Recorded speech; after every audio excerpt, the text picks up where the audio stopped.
सभु हेॾां ॾिसो। हा हाणे सही आहे। साबुण सही ॾिसण में कोन पियो अचे पर ख़ैरु आहे, कमु हली वेंदो।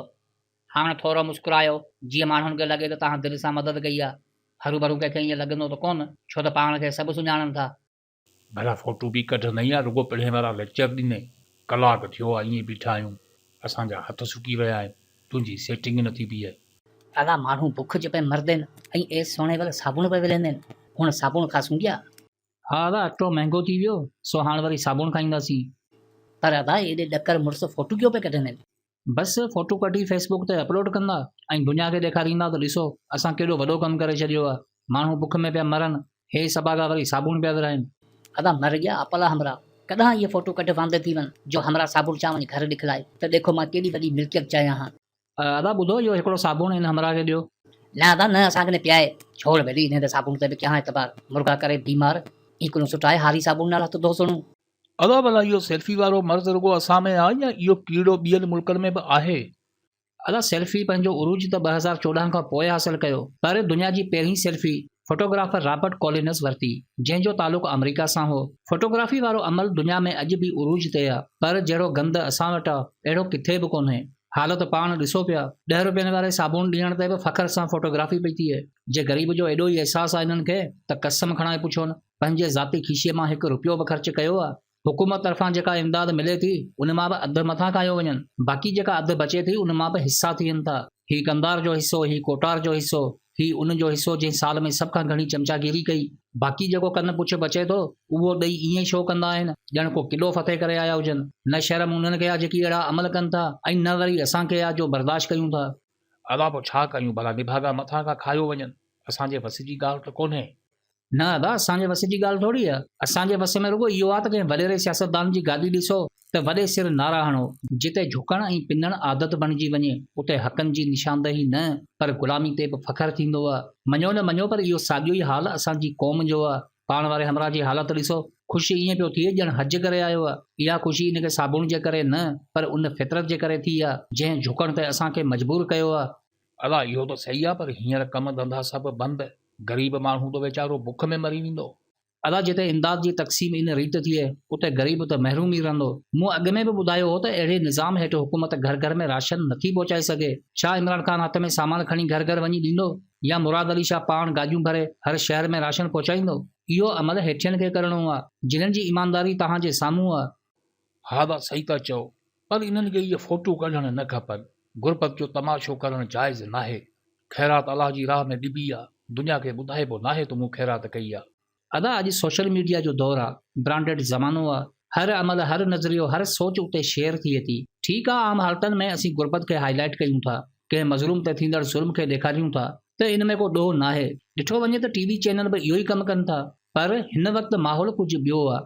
अॼु हर उहो सफ़ेद पोश इज़तदार माण्हू बि बुख ते वेठो आहे, जेको इमदाद वठण में बि शर्म महसूसु कंदो आहे। उते इहे सेल्फियूं कहिड़ो किरदारु अदा कंदियूं।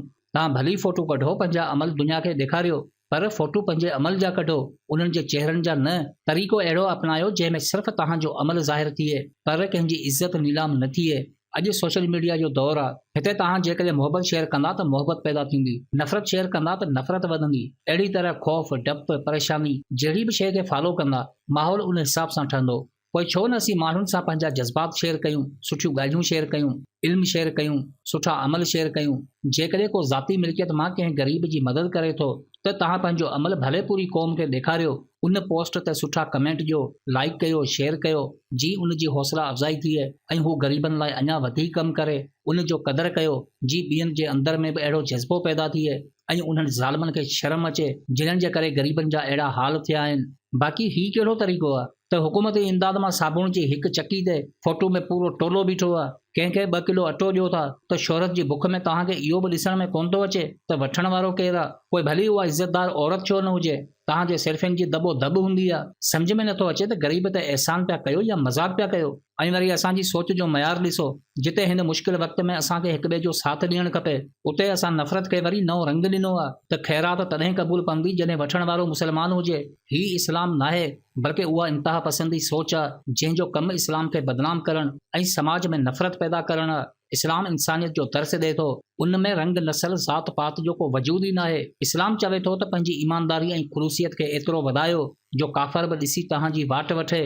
ऐं असांजी जहालत हीअ आहे त बुख में बेहाल चेहरा ॾिसी इन करे रहम नथो अचे छो त हू मुसलमान न आहे। अरे जाहिलो, छा हिंदू इंसान न आहे? ईसाई जे पेट में बुख न आहे? सिख खे पंहिंजी औलाद न आहे? उन्हनि जे दिलनि में अहसास न आहिनि, जज़्बात न आहिनि?